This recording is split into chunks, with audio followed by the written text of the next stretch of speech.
Hey Boom fans, alright, I'm back with another review, this time with the DV8 Diamond Diva. I'm Steve Berger, DV8 Regional Pro Staff. Today we're talking about this ball here. It's a symmetrical hybrid. The colors are pink and black. I've got my notes here. You'll see me looking off to the side. I noticed when I was doing my videos I kept forgetting to bring stuff up, and then I want to retake the video, so I'm trying to make sure I get all the information in that I wanted to go over with. So you'll see me kind of looking over to the side, and I apologize about that, but I'm going to use me being old as my excuse. So, but at least I get the information that I wanted to that way.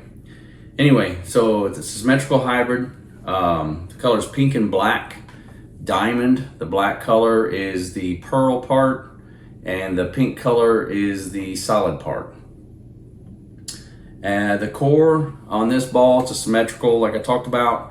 It's different than the original Diva. I never had a chance to throw the original Diva, so I looked it up whenever this ball came out, available to me, just be out of curiosity. And the core is different than the original Diva, and the cover is different than the original Diva. I can't remember now. I remember looking it up. I think the original Diva was pearl. Don't quote me on that, but I think it was. But the cover itself is different altogether anyway. The core on this ball is called the Diva 2.0, which, you know, like I said, different than the original. The cover on this is the Insider Max Flip. Like I said, it's a hybrid. The finish that you get it out of the box, the steps go 500, 1,000, 1,500, and then Crown Factory compound. I know I've talked about that compound before, but that compound really smooths things up and kind of helps the ball not do the skid so much through the oil. It kind of blends out the patterns a lot. So the compound's pretty nice for a lot of people. I change mine a lot of times to polish because I have lack of speed, which you see in the videos. But you know, it's not always going to be the case for everybody. I believe most people will like the compound, and I like it on some things. But they say it's made for medium to heavy oil. I would agree with that. I definitely say it's probably more on the stronger side for that. It's definitely a strong symmetrical. I feel like it is. You'll be able to see the difference whenever we show the video. But yeah, I never had a chance to throw the original Diva. And as good as this one is, as much I'm liking this one, kind of makes me wish I had a chance to try the original, but back then I just didn't. Regretting it now, seeing how good this one is. I'm really curious about the older one. Anyway, I've only bowled like 4 games with it so far, 4 or 5 games. I know twice already I've had like a 9-bagger with it. Just a couple nights ago I had the front 9 and then threw it absolutely horrible. So, but the ball does great. When I throw it good, you'll see in the video, when I throw it good, it strikes. It's pretty much that simple. That's what you want out of a ball, right? If you do your part, you want it to do its part. Well, this ball does that. It's been pretty successful so far, so we'll see the more I get to throw it. But the RG rating, which if some of you do or don't know, the RG rating is basically the higher the RG means the farther down the lane it's going to go before it gets into its roll. The RG rating on this ball is 2.495. That's about middle of the road. You get them down to 2.4, 6, all the way up to 2.5, 4, 5. This one's right in the middle of that, 2.495. The differential, once again, the higher the differential, the more flare you have potential to get. And then the lower the differential, the less potential flare you can get. Which I'm going to come out with a video here before too long that talks about how all that plays into what you're looking into a ball. It doesn't always mean, oh, high flare potential, better ball. It's just a matter of how all of these numbers come together and give you one product. But the differential in this ball is 0.051. The numbers I'm giving you is for 15 pound. These numbers will change depending on the weight that you get. This is a 15 pound ball, so I'm giving you numbers for a 15 pound ball. The differential, I said 0.051. That's a pretty high differential, which means lots of flare potential for this ball. Mine, I laid it out at 60 by 3 3/4 by 25. So A little bit, like I said, I want to go on to the make a video about some layouts and stuff later on, but basically the first number in there, the 60, really doesn't matter because it's symmetrical. That only matters on an asymmetrical ball.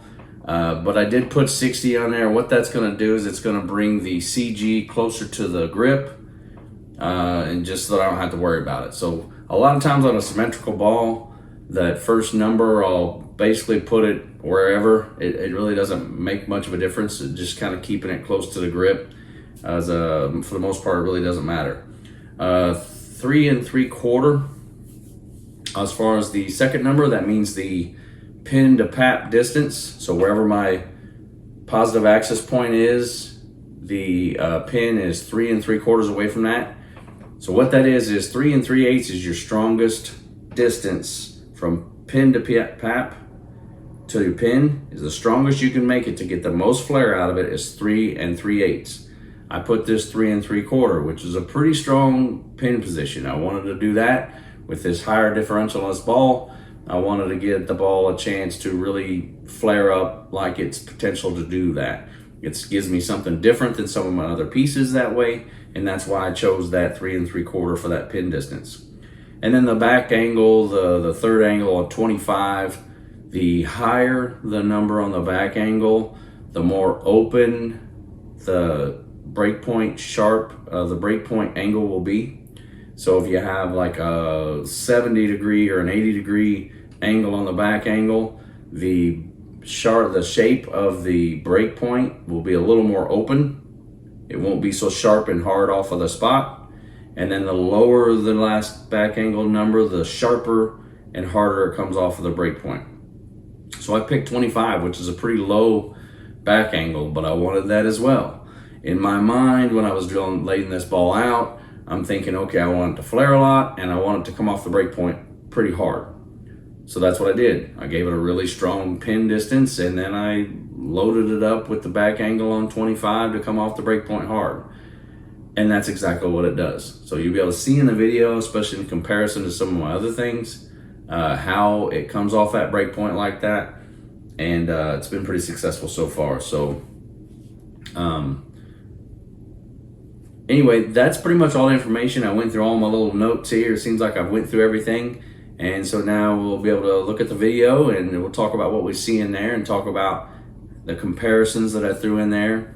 I've got a few other balls I've put in the video so you can see the difference. Some other symmetrical pearls to kind of compare this, some new releases that are give you a chance to see what the difference between this ball and their ball is. So without further ado, let's get started with the video.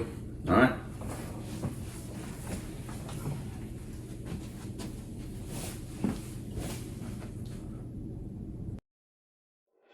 Okay, let's take a look here, see what we got. Diamond Diva, bowling on a house pattern. It's a fresh shot. Most of these shots here I probably had a couple of games on, so I opened the lane up a little bit, but for the most part this is a fairly fresh shot. You see I'm playing just inside 15, so at the arrows I'm about 17 right there, and as you can see the ball going through the pins really nicely. So but we'll take a peek at another shot here. Like I said in the beginning of the video, I've used this probably about 4 games. I typically are thinking I was going to pull it out later after the lanes opened up, and that's what I did, where I can just get left, kind of throw it to the friction and let the ball read off the friction and come back, and it's worked out pretty well for me doing that. On this fresh, it was probably still a little too fresh. I know I said earlier it's made for medium to heavy oil, but in this bowling alley I think it works good on the fresh, but it works even better once they open up a little bit. Lately down lane in this house had not a lot of motion down lane, but as long as I got around the ball good, it would go through the pins pretty good. I know, like later on, like I said, whenever they open up, I don't even have to do that. Like I can throw some, I've thrown some pretty bad shots and still got away with it, and it still goes through the pins. So on the fresh, I've got to make sure I get around it a little bit, The shots that either I miss right real bad, of course, that's no good. You can't throw a bad shot and expect to strike. Or if I don't throw it right, but I didn't get around it, sometimes it'll hit a little flat like that. But that's just from me lack of getting around the ball. So a lot of these videos I do, I get off work and I head down to practice. So this is the Damn Good Verge Pearl. Stood in the same spot, tried to play it the same way, so you can kind of see the difference. Damn Good Verge Pearl needs a little more friction. It's a great ball for when they open up, but it's not as strong as this ball. So just wanted to kind of show you, playing from the same spot, what I got with the Damn Good Verge Pearl. So that was it. And then going back to the which I got that, shorted that ball a little bit, going back to the Diamond Diva there. You see it, that ball probably would have hit flush with the Damn Good Verge Pearl, but this ball is definitely 3 to 4 boards stronger than the Damn Good Verge Pearl, and definitely more on the back. Much better shot there, and that ball just makes the turn a lot harder than the Damn Good Verge Pearl, which that's what the Damn Good Verge Pearl is for. Here's another shot with the Damn Good Verge Pearl.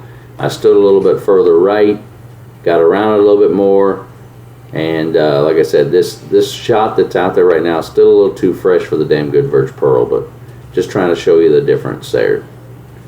So throw another shot in that same spot, moved back left with the Diamond Diva here, and dead money.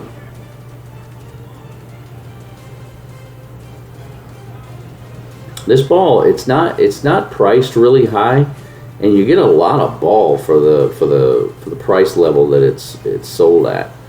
So I definitely highly recommend considering this ball if you're looking for a symmetrical hybrid. It's got a lot of teeth. See, I didn't get around that ball at all. I don't know if you can tell in the video. I just got right off the back of the ball, and you can get away with that whenever it opens up, but whenever it's still fresh, you need to get around it a little bit. But I think this one I get around it a little bit better. I can't remember.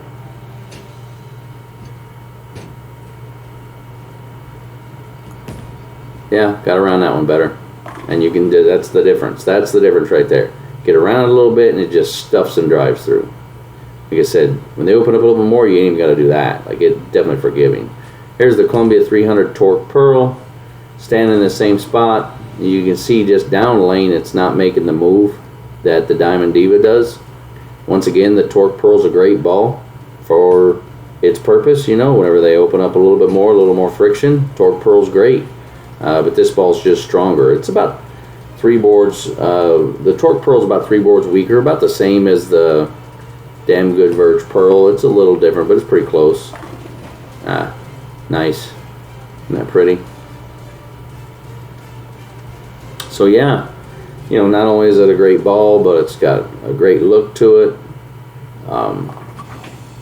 Definitely something that's pretty versatile. I feel like depending on how you lay it out, you can probably play with it all over the lane. I know I got inside pretty close to 5th arrow with it, and it was still driving through the pins. So that one there I just kind of threw funny.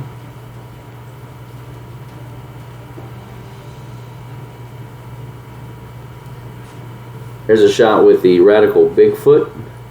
It does pretty close. It's pretty close, the same. I would say that the Diamond Diva Pearl is just a board or 2 stronger than the Bigfoot because it's a little stronger on the back end than the Bigfoot. But the Bigfoot's a little closer. I would say the Diamond Diva is a hair stronger than the Radical Bigfoot though. But the Radical Bigfoot is definitely close.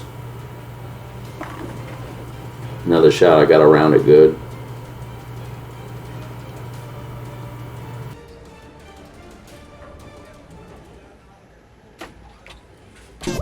Okay, well there you have it. I hope you enjoyed the video. This Diamond Diva will come available June 24th of this year. So be on the lookout at your pro shop. guys about it. Once again, thanks to John Amity at the Bowlers Pro Shop. Always takes care of me. And all your local pro shops, support them. All right, boom out. Have a good one.